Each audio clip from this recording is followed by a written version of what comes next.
Nous allons lire maintenant ces 4 passages. Le premier dans les Actes des Apôtres, au premier chapitre, les premiers versets. Actes des Apôtres, premier chapitre, versets 1 à 3. Luc, l'auteur, écrit à Théophile, son ami, et aujourd'hui encore, nous bénéficions de ces écrits qui ont été utilisés pour convaincre et qui, aujourd'hui encore, sont là pour nous, pour attester de ce qui s'est produit de la parole de Dieu. Lisons. Théophile, j'ai parlé dans mon premier livre de tout ce que Jésus a commencé de faire et d'enseigner dès le commencement jusqu'au jour où il fut enlevé au ciel après avoir donné ses ordres par le Saint-Esprit aux apôtres qu'il avait choisis. Après qu'il eut souffert, il leur apparut vivant et leur donna plusieurs preuves, se montrant à eux pendant 40 jours et parlant des choses qui concernent le royaume de Dieu. Le second texte se trouve dans 1 Corinthiens 15. Et comme je l'ai fait à nos frères qui étaient là tout à l'heure, nos frères et sœurs, vous le dis aussi à vous, retenez cette référence 1 Corinthiens 15. C'est un texte absolument merveilleux par rapport à la résurrection, la réalité de la résurrection, la défense de la résurrection, le témoignage de la résurrection. Écoutons ce que l'apôtre Paul, inspiré par le Saint-Esprit, écrit aux Corinthiens. Donc, versets 1 à 20. « Je vous rappelle, frères, l'évangile que je vous ai annoncé, que vous avez reçu, dans lequel vous avez persévéré et par lequel vous êtes sauvés, si vous le retenez dans les termes où je vous l'ai annoncé. Autrement, vous auriez cru en vain. Je vous ai enseigné avant tout, comme je l'avais aussi reçu, que Jésus est mort pour nos péchés, selon les Écritures. Il a été enseveli et il est ressuscité le 3e jour, selon les Écritures. Et il est apparu à Céphas, puis aux 12. Ensuite, il est apparu à plus de 500 frères à la fois, dont la plupart sont encore vivants et dont quelques-uns sont morts. Ensuite, il est apparu à Jacques, puis à tous les apôtres. Après eux tous, il m'est aussi apparu à moi, comme à l'avorton, car je suis le moindre des apôtres, je ne suis pas digne d'être appelé apôtre, parce que j'ai persécuté l'Église de Dieu. Par la grâce de Dieu, je suis ce que je suis, et sa grâce envers moi n'a pas été vaine. Loin de là, j'ai travaillé plus que tous. Non pas moi toutefois, mais la grâce de Dieu qui est avec moi. Ainsi donc, que ce soit moi, que ce soit eux, voilà ce que nous vous prêchons, et c'est ce que vous avez cru. Or, si l'on prêche que Christ est ressuscité des morts, pourquoi quelques-uns parmi vous disent-ils qu'il n'y a pas de résurrection des morts ? S'il n'y a pas de résurrection des morts, Christ non plus n'est pas ressuscité. Et si Christ n'est pas ressuscité, notre prédication est donc vaine et votre foi aussi est vaine. Il se trouve même que nous sommes de faux témoins à l'égard de Dieu, puisque nous avons témoigné contre Dieu qu'il a ressuscité Christ, tandis qu'il ne l'aurait pas ressuscité, si les morts ne ressuscitent point. Car si les morts ne ressuscitent point, Christ non plus n'est pas ressuscité. Et si Christ n'est pas ressuscité, votre foi est vaine. Vous êtes encore dans vos péchés, et par conséquent aussi ceux qui sont morts en Christ sont perdus. Si c'est dans cette vie seulement que nous espérons en Christ, nous sommes les plus malheureux de tous les hommes. Mais maintenant, Christ est ressuscité des morts. Il est les prémices de ceux qui sont morts. Jusqu'ici, notre seconde lecture.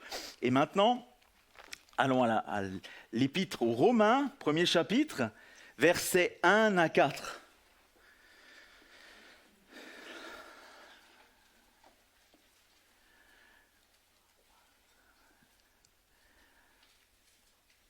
Épître aux Romains. Paul, serviteur de Jésus-Christ, appelé à être apôtre, mis à part pour annoncer l'évangile de Dieu. Évangile qui avait été promis auparavant de la part de Dieu par ses prophètes dans les saintes Écritures. Il concerne son Fils, né de la postérité de David, selon la chair, déclaré Fils de Dieu avec puissance, selon l'Esprit de sainteté, par sa résurrection d'entre les morts. Jésus-Christ, notre Seigneur. Et enfin, le 4e texte qui se trouve dans l'Évangile selon Jean, au chapitre 20,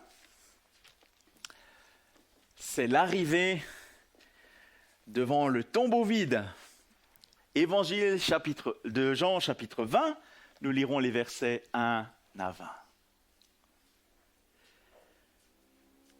Lisons. Le premier jour de la semaine, Marie de Magdala se rendit au sépulcre dès le matin, comme il faisait encore obscur. Et elle vit que la pierre était ôtée du sépulcre. Elle courut vers Simon-Pierre et vers l'autre disciple que Jésus aimait et leur dit « Ils ont enlevé du sépulcre le Seigneur, et nous ne savons où ils l'ont mis. » Pierre et l'autre disciple sortirent et allèrent au sépulcre. Ils couraient tous deux ensemble. Mais l'autre disciple courut plus vite que Pierre et arriva le premier au sépulcre. S'étant baissé, il vit les bandes qui étaient à terre. Cependant, il n'entra pas. Simon-Pierre, qui le suivait, arriva et entra dans le sépulcre. Il vit les bandes qui étaient à terre et le linge qu'on avait mis sur la tête de Jésus, non pas avec les bandes, mais plié dans un lieu à part. Alors l'autre disciple qui était arrivé le premier au sépulcre entra aussi, et il vit, et il crut. Car il ne comprenait pas encore, selon l'Écriture, Jésus devait ressusciter des morts. Et les disciples s'en retournèrent chez eux. Cependant, Marie se tenait dehors, près du sépulcre, et pleurait. Comme elle pleurait, elle se baissa pour regarder dans le sépulcre. Et elle vit 2 anges vêtus de blanc, assis à la place où était couché le corps de Jésus, l'un à la tête, l'autre aux pieds. Ils lui disaient « Femme, pourquoi pleures-tu » Elle leur répondit « Parce qu'ils ont enlevé mon Seigneur, et je ne sais où ils l'ont mis. » En disant cela, elle se retourna. Et elle vit Jésus debout, mais elle ne savait pas que c'était Jésus. Jésus lui dit, « Femme, pourquoi pleures-tu? Qui cherches-tu » Et pensant que c'était le jardinier, elle lui dit, « Seigneur, si c'est toi qui l'as emporté, dis-moi où tu l'as mis, et je le prendrai. » Jésus lui dit, « Marie. » Elle se retourna et lui dit en hébreu, « Rabouni », c'est-à-dire « maître. » Jésus lui dit, « Ne me touche pas, car je ne suis pas encore monté vers mon Père, mais va trouver mes frères et dis-leur que je monte vers mon Père et votre Père, vers mon Dieu et votre Dieu. » Marie de Magdala alla annoncer aux disciples qu'elle avait vu le Seigneur et qu'il lui avait dit ces choses. Le soir de ce jour, qui était le premier de la semaine, les portes du lieu où se trouvaient les disciples étant fermées à cause de la crainte qu'ils avaient des Juifs, Jésus vint, se présenta au milieu d'eux et leur dit « La paix soit avec vous. » Et quand il eut dit cela, il leur montra ses mains et son côté. Les disciples furent dans la joie en voyant le Seigneur. Jusqu'ici, la lecture de la parole de Dieu, que Dieu la bénisse pour nos âmes, nos cœurs, et je laisse la place à notre pasteur.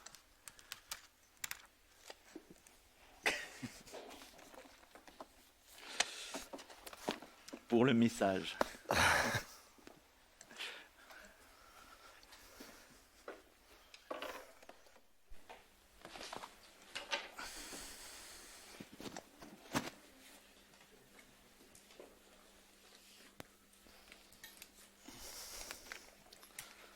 Bonjour à vous. Christ est ressuscité. C'est la vérité de l'Évangile.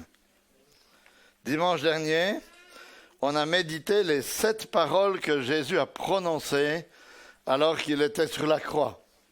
Et je vous ai encouragé à les reprendre l'une après l'autre cette semaine pour essayer de réfléchir un peu à la profondeur de l'œuvre accomplie par Christ résumée dans ces 7 paroles. Il est venu sauver de pauvres pécheurs qui ne savent pas ce qu'ils font en le mettant mort et les entraîner avec lui jusque dans la présence de Dieu dans les cieux, puisqu'au moment où il meurt, il dit « Père, je remets mon esprit entre tes mains ». Et on a compris que c'est un salut parfait, que Christ promet à tous ceux qui s'approchent de lui dans la repentance et la foi. Mais est-ce que cette œuvre aurait été efficace si Jésus n'était pas ressuscité 3 jours plus tard? C'est la question qu'on se pose ce matin, n'est-ce pas? Et on peut dire non. On peut dire non. Pourquoi? Parce que si Jésus n'est pas ressuscité des morts, il est un menteur. Parce qu'il avait annoncé qu'il allait ressusciter des morts à plusieurs reprises. Et s'il n'est pas ressuscité des morts, alors il est un menteur et il a dû mourir pour ses propres péchés. Il n'a pas pu mourir pour les nôtres parce qu'il était pécheur comme nous sommes pécheurs. Et la deuxième raison que la parole de Dieu nous donne, c'est que c'est par la résurrection que nous comprenons qu'il est vraiment le Fils de Dieu et que son œuvre est acceptée et approuvée par Dieu le Père. C'est ce que l'apôtre Paul a écrit dans ce texte de Romains 1 que nous venons de lire, quand il dit « Cet évangile, Dieu l'a promis auparavant de la part de Dieu par ses prophètes dans les Saintes Écritures.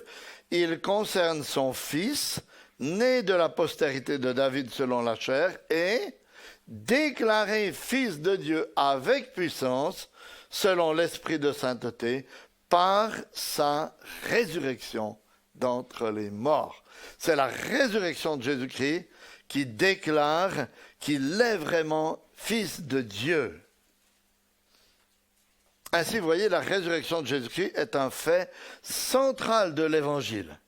Si elle a eu lieu, alors il est vraiment Dieu le Fils, en qui nous avons le salut, parce que toutes ces paroles sont vraies et accomplies. Par contre, s'il n'est pas ressuscité des morts, tout l'Évangile s'écroule. Comme Paul nous l'explique dans ce texte qu'on a lu dans 1 Corinthiens 15. 1 Corinthiens 15, versets 17 à 19, écoutez bien. « Si Christ n'est pas ressuscité des morts, votre foi est vaine. Vous êtes encore dans vos péchés, et ceux qui sont morts en Christ sont perdus. Si c'est dans cette vie seulement que nous espérons en Christ, nous sommes les plus malheureux de tous les hommes. » Donc, si on veut paraphraser en termes d'aujourd'hui, si Christ n'est pas ressuscité des morts, vous n'avez rien à faire ici. Vous avez dû rester au lit ce matin. Ça ne sert à rien de lui rendre un culte s'il n'est pas ressuscité des morts. Voilà pourquoi ce matin, ce jour de Pâques, on va réfléchir le plus honnêtement possible à la réalité de la résurrection corporelle de Jésus-Christ. J'avais tout préparé comme d'habitude. J'ai essayé hier, tout allait bien, et ce matin, tout tombait. Donc, je vais peut-être devoir mettre des petits scotch en plus. Je ne sais pas ce qui se passe, mais voilà, c'est comme ça. Jésus est vraiment ressuscité. Excusez-moi, ça me prendra un petit peu plus de temps, mais c'est comme ça. Hein? Jésus est vraiment ressuscité. Alors les enfants, et les adultes aussi d'ailleurs, est-ce que vous y croyez? Oui? Non? Parce que la plupart des gens qui nous entourent, soit ne se posent même pas la question, soit s'ils se la posent, n'y croient pas. C'est pourquoi si vous croyez, il est important de connaître les raisons pour lesquelles vous y croyez. Vous voyez, on ne peut pas juste croire béatement, oui, Jésus est ressuscité, contre toute évidence. C'est important de savoir pourquoi vous y croyez, afin de pouvoir même, on pourrait dire, argumenter vos raisons, votre foi. La foi, ce n'est pas un saut dans le vide complètement irrationnel.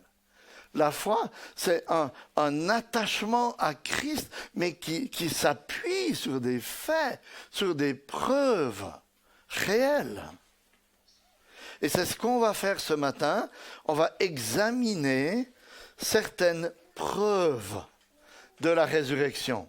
Parce que dans le texte de Actes, chapitre 1er, verset 3, qu'on a lu tout à l'heure, Luc déclare, « C'est à eux, en parlant des disciples, qu'avec plusieurs preuves, il se présenta vivant après avoir souffert et leur apparut pendant 40 jours en parlant de ce qui concerne le royaume de Dieu. » Donc il y a des preuves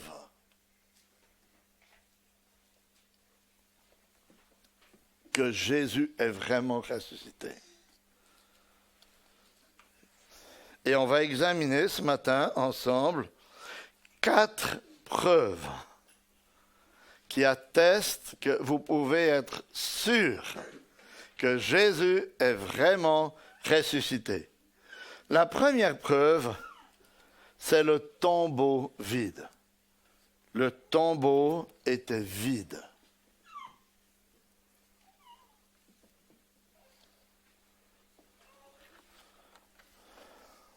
Le dimanche matin de Pâques, les femmes se rendent au tombeau en se demandant comment elles vont bien pouvoir faire pour rouler cette énorme pierre scellée en plus par un sceau romain. Mais voilà que lorsqu'elles arrivent, elles découvrent que la pierre est déjà roulée. Et quand elles regardent à l'intérieur du tombeau, qu'est-ce qu'elles découvrent? Que le corps n'est plus là. Et on peut revenir à ce fameux texte de Jean qu'on a lu tout à l'heure, parce qu'on va surtout voir d'abord des indices dans l'évangile de Jean. Si on regarde Jean 20, verset 12,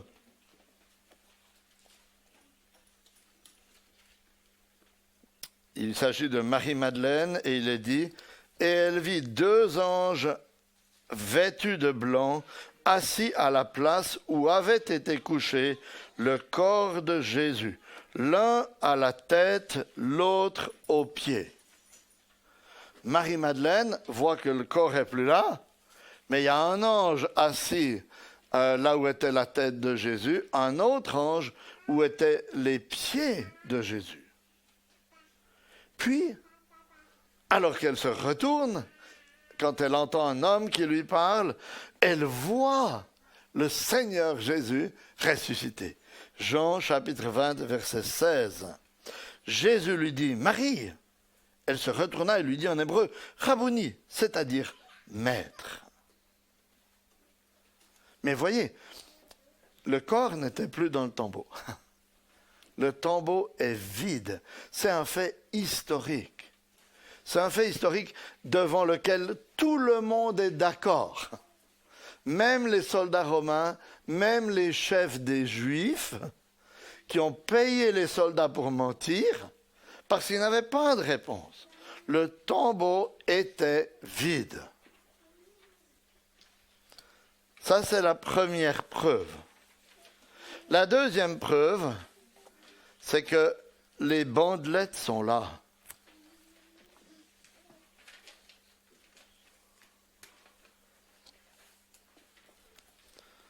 Quand Jésus a été enseveli la veille de Pâques, que s'est-il passé? L'équipe qui était là pour l'ensevelir, Joseph d'Arimathée, Nicodème et quelques femmes, ont commencé à embaumer son corps, comme cela se faisait à l'époque. Mais ils n'ont pas eu le temps de finir avant le coucher du soleil et l'arrivée du sabbat. C'est pourquoi les femmes reviennent le matin du premier jour de la semaine pour terminer ce travail. C'est un long travail pendant lequel on mettait entre 30 et 50 kilos d'aromates sur le corps du mort, tout en l'entourant de bandelettes en même temps. Mais que constatent Pierre et Jean quand ils arrivent au tombeau et qu'ils entrent dans le tombeau? C'est que le corps n'est pas là, mais les bandelettes sont là. Elles sont là, ainsi que le linge qui a été mis à part, plié à part. Regardez, Jean 20, toujours versets 6 à 8. Simon-Pierre, qui le suivait, arriva. Il entra dans le tombeau, aperçut les bandelettes qui étaient là, et le linge qu'on avait mis sur la tête de Jésus. Non pas avec les bandelettes, mais roulé à part, à une place à part. Alors l'autre disciple, qui était arrivé le premier au tombeau, entra aussi. Il vit et il crut.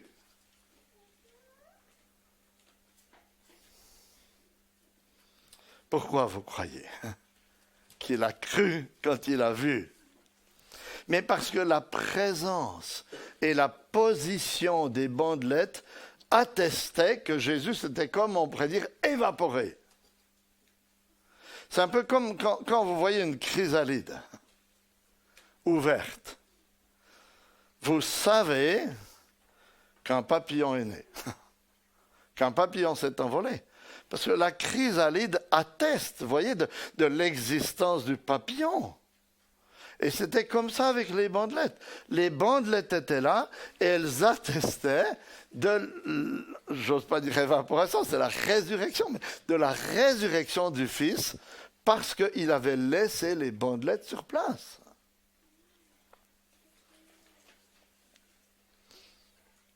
Sans doute qu'elle se trouvait là simplement comme aplatie, puisque le corps n'était plus là. Ça, c'est la deuxième preuve. Les bandelettes sont là. La troisième preuve, c'est les apparitions de Jésus.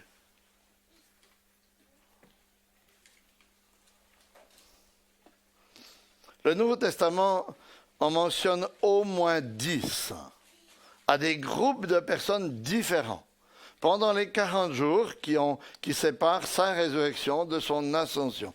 Puis, il n'apparaît plus. C'est ce qu'on a découvert en lisant 1 Corinthiens 15, verset 3 et suivant, qui est une sorte de mini-confession de foi de l'Église, une sorte des premiers credos, des premières déclarations de foi de l'Église, parce que l'Épître aux Corinthiens, la première Épître aux Corinthiens, est un des premiers écrits du Nouveau Testament. Et il y avait déjà cette... Vous voyez, c'est comme s'il y avait déjà ce chant ou cette confession de foi qui était écrite avant. Voilà ce qu'elle dit. Et on sent bien quand on lit qu'il y a une sorte de rythme qui fait que c'était écrit de manière à ce qu'on se le rappelle facilement. Christ est mort pour les péchés selon les Écritures. Il a été enseveli, il est ressuscité le 3e jour selon les Écritures. Il a été vu par Céphas, puis par les 12. Ensuite, il a été vu par plus de 500 frères à la fois, dont la plupart sont encore vivants et dont quelques-uns sont décédés. Et comme les disciples auxquels Jésus est apparu avaient de la peine à croire qu'il était vraiment ressuscité corporellement, il prend un soin tout spécial de leur montrer qu'il est bien là avec un vrai corps. Il leur montre ses mains percées et son côté blessé. Jean 20, verset 20. Quand il eut dit cela, il leur montra ses mains et son côté. Les disciples se réjouirent en voyant le Seigneur. Ils mangent un morceau de poisson grillé devant eux. Luc 24, versets 37 à 43. Et Paul aussi, quand il écrit 1 Corinthiens 15, je l'ai dit, c'est une des premières épîtres qui a été écrite, Paul atteste que 500 témoins oculaires ont vu Jésus ressusciter en même temps et que la plupart sont encore vivants. Ce que Paul est en train de dire, il dit, si vous avez un doute, je vous donne leur adresse. Il n'y a qu'à aller vous renseigner. Voyez ? Ça, c'est la troisième preuve, hein, les apparitions de Jésus. La quatrième preuve, c'est la transformation des disciples.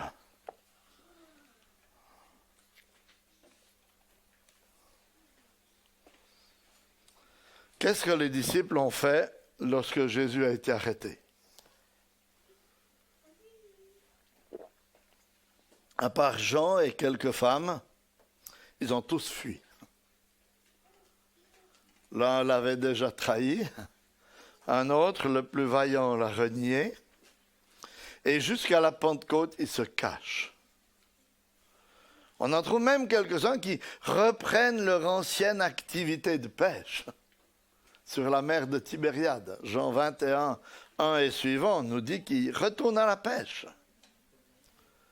Puis, lors de leur retour à Jérusalem, ils se ferment à clé dans une chambre haute parce qu'ils ont peur. Ils ont peur des Juifs. Mais tout à coup, après la Pentecôte, les voilà ragaillardis et pleins de courage pour annoncer l'Évangile en public, proclamer la résurrection de Jésus au monde. Ils n'ont pas peur même de tenir tête aux responsables des Juifs, le Sanhédrin. Ils n'ont pas peur d'être emprisonnés et même de mourir pour leur foi. Quelle transformation, vous voyez, il fallait que quelque chose de vraiment spécial se soit passé, dont ils ont été convaincus pour que leur attitude change à ce point-là. Donc voilà 4 preuves de la résurrection de Jésus. Le tombeau était vide, les bandelettes étaient là, Jésus est apparu à de nombreuses personnes, à de nombreuses reprises dans son corps, et ses disciples ont été transformés. Maintenant, qu'est-ce que vous dites de ça? Est-ce que vous êtes convaincus? Je sais que je prêche plutôt à des convaincus, mais c'est important d'avoir les arguments quand même. Hein? La plupart des hommes, face à ces preuves-là, tentent de justifier leur incrédulité en avançant des excuses ou des espèces d'explications rationnelles à toutes ces preuves. C'est pourquoi il nous faut maintenant examiner quelques-unes des excuses.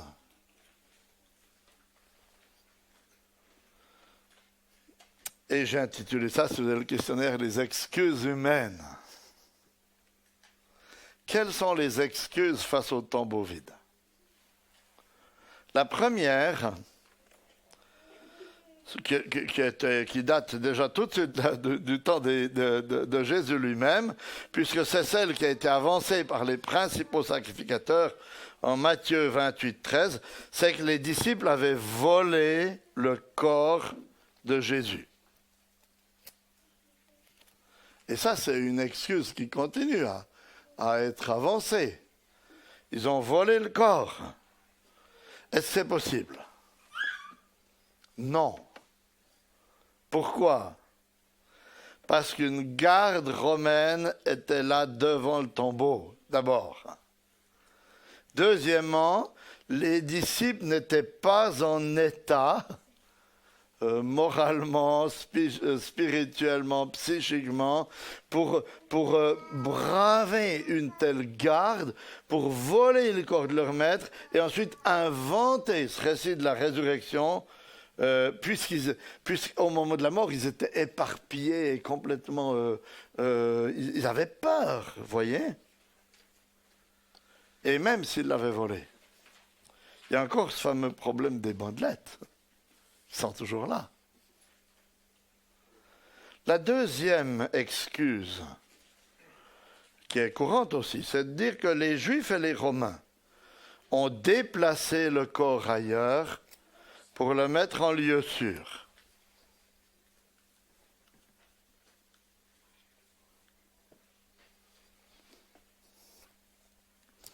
Est-ce que c'est possible? Non. Pourquoi?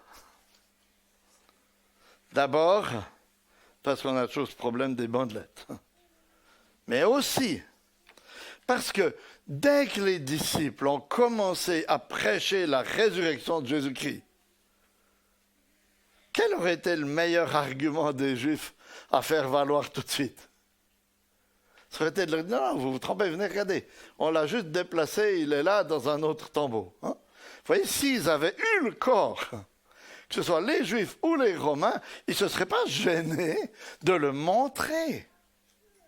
Quand les disciples ont commencé à prêcher la résurrection, et le débat aurait été clos définitivement. Mais ils ne pouvaient pas le faire, parce qu'ils n'avaient pas le corps.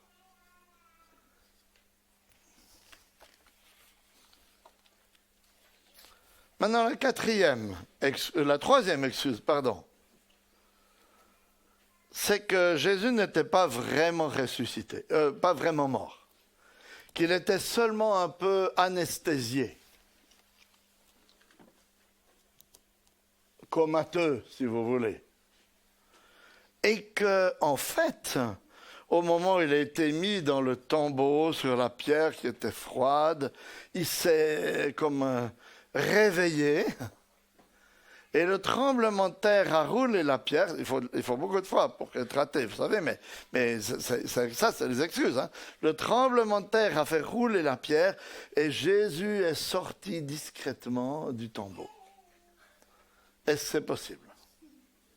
Non. Pourquoi?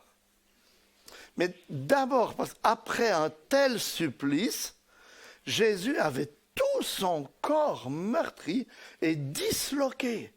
Les articulations étaient disloquées par la crucifixion. Et il devait être tellement affaibli que s'il avait pu sortir seul du tombeau, admettons encore, il aurait plutôt cherché de l'aide que fait 10 kilomètres à pied jusqu'à Emmaüs avec les deux disciples comme un homme en parfaite santé, vous voyez, tel que décrit dans Luc 24:15. La quatrième excuse face au tombeau vide, c'est que les femmes, dans leur émotion, se sont trompées de tombeau. Elles se sont égarées en allant au tombeau. Elles avaient le GPS un peu déréglé. Est-ce que c'est possible? Non. Pourquoi? C'est la même chose. Parce que dans ce cas, un grand nombre de personnes se seraient aussi trompées. Les anges, Pierre, Jean, et même la garde romaine qui était venue annoncer aux Juifs que la résurrection avait bel et bien eu lieu. Et si elles s'étaient trompées même, les chefs des Juifs ne seraient pas gênés de rectifier leur erreur en leur montrant le bon tombeau lorsque les disciples ont commencé à prêcher la résurrection. Vous voyez ? Face à la preuve du tombeau vide, il n'y a pas d'échappatoire. Si on veut être honnête, le tombeau était vraiment vide. Maintenant, les bandelettes, ça va être plus court maintenant. Les bandelettes, ces bandelettes sont l'un des plus gros problèmes pour ceux qui nient la résurrection de Jésus. Et ils n'ont aucune explication. Vous voyez, on n'a jamais vu un voleur prendre la peine d'enlever soigneusement l'emballage sur place quand il va voler un objet précieux. Vous voyez, les voleurs qui vont voler des montres dans une bijouterie, ils ne se donnent pas la peine d'enlever les jolis coffrets qui sont faits autour des montres. Ils ramassent tout puis ils font le tri après. C'est juste impossible. Impossible que Jésus ait été, entre guillemets, déplacé, volé. Il n'y a aucune explication rationnelle à ces bandelettes qui sont là. Ça pose un vrai problème à ceux qui nient la résurrection. Maintenant, quelles sont les excuses pour essayer d'expliquer les apparitions de Jésus? L'excuse classique, c'est que les disciples ont eu des hallucinations collectives. Est-ce que c'est possible? Non. Pourquoi? Mais parce que Jésus apparaît dans des contextes très différents. Une fois à une femme seule, qui est tout sauf prête à avoir une hallucination. Une fois à deux hommes qui marchent, on n'a pas une hallucination en marchant le long de la route, en discutant. Une fois à tous les disciples réunis dans la chambre haute, qui ne s'attendent pas du tout à le voir. Une fois au bord du lac, il leur prépare à manger. Et lorsqu'il apparaît, qu'il mange, se laisse toucher, Jésus prend justement soin de montrer à ses disciples qu'il ne s'agit pas d'une hallucination, mais qu'il est bien là, en chair et en os. Et d'autre part, tous les spécialistes qui se préoccupent de ces questions d'hallucination disent qu'il est extrêmement rare, pour ne pas dire impossible, qu'une hallucination collective de 500 personnes puisse se produire sans qu'il y en ait au moins une ou deux qui aient un doute. Vous voyez, il apparaît à 500 personnes, les 500 ont la même hallucination au même moment, ça c'est... Je pense qu'ils disent même que c'est impossible. Tous ceux qui se sont penchés sur ces questions-là.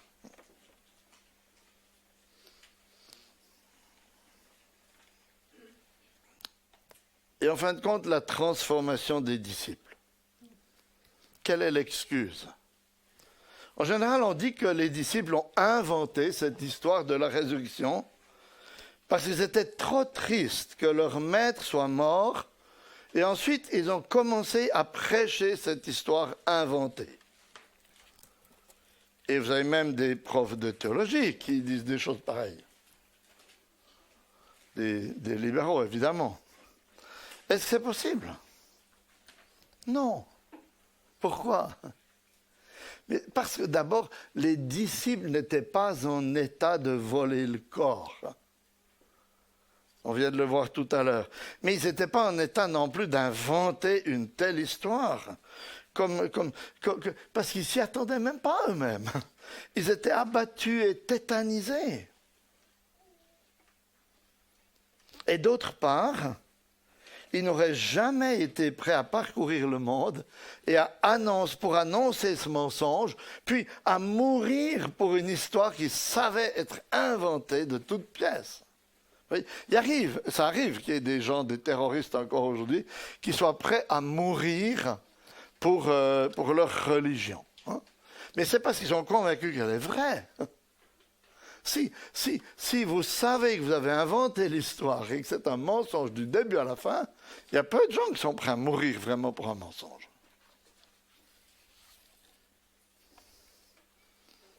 Alors, quelle est la conclusion d'un tel examen?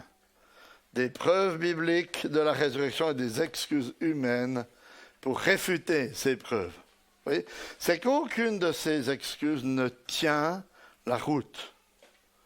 Et que si vous examinez, si une personne examine soigneusement les preuves bibliques, il n'y a pas d'autre alternative intelligente, rationnelle, que de proclamer que Jésus est vraiment ressuscité corporellement.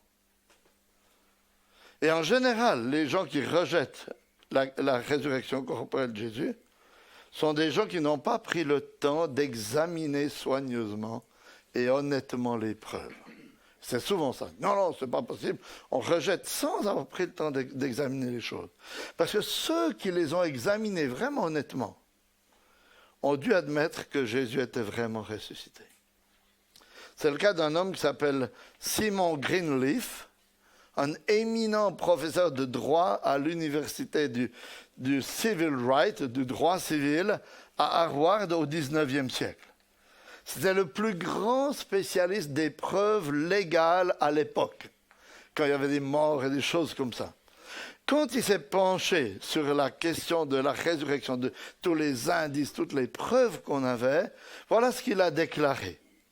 C'est un fait historique dont quiconque examinerait les preuves honnêtement ne pourrait qu'être convaincu. Oh, ça tombe quand même. excusez.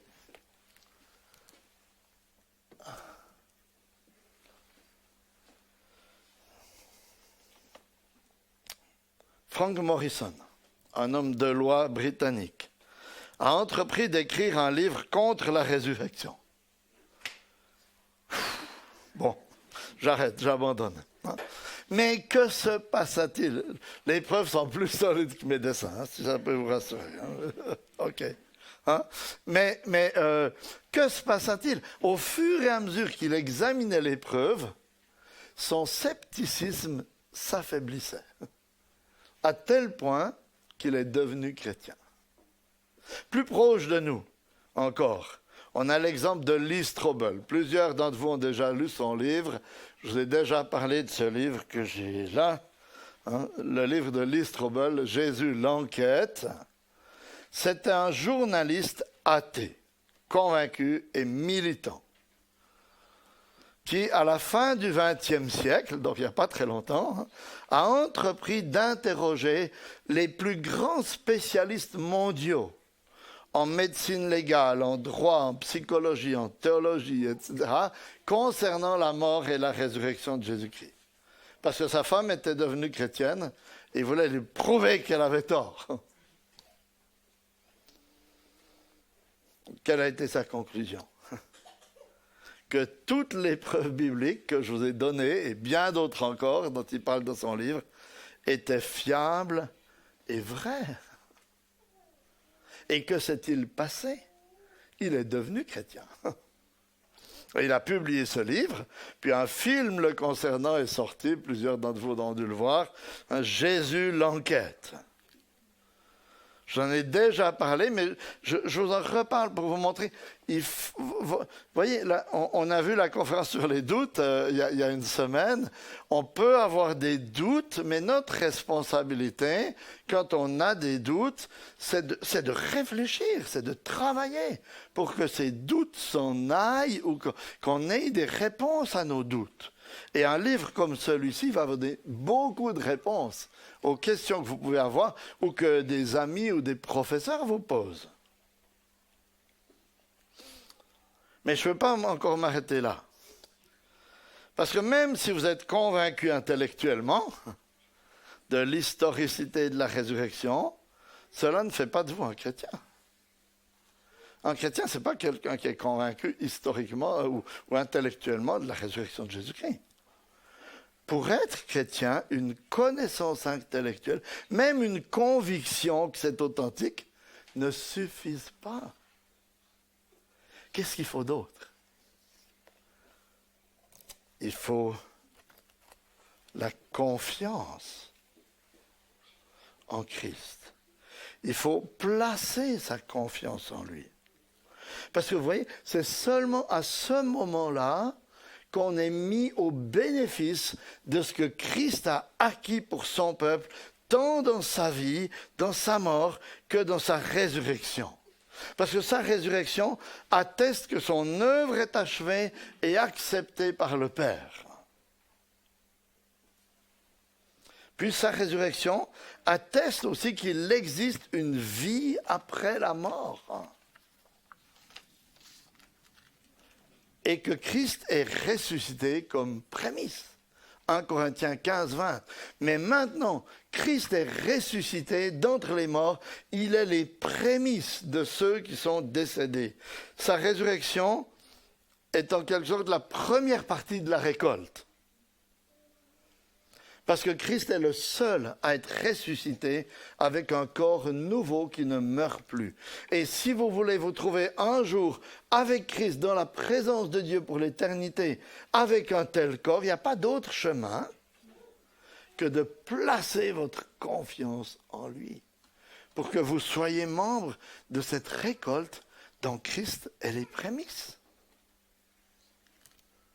Sa résurrection atteste au monde entier qu'il a définitivement réglé le problème du péché en obtenant la victoire sur la mort et sur son prince, le diable. La mort est le salaire du péché, nous dit la parole de Dieu.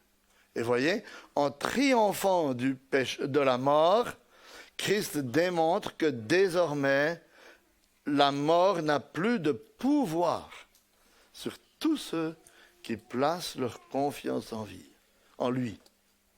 C'est pourquoi Paul peut dire, il n'y a donc aucune condamnation pour ceux qui sont en Christ Jésus.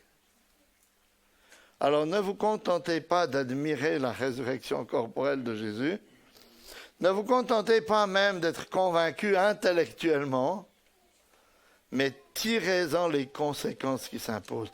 Confiez-vous en Christ, parce que la vie après la mort existe. Et Christ est le seul être qui soit capable de vous entraîner dans cette vie avec lui et de vous accorder la paix éternelle dans un corps nouveau dans la présence de Dieu. Parce qu'il est vraiment ressuscité des morts. Amen.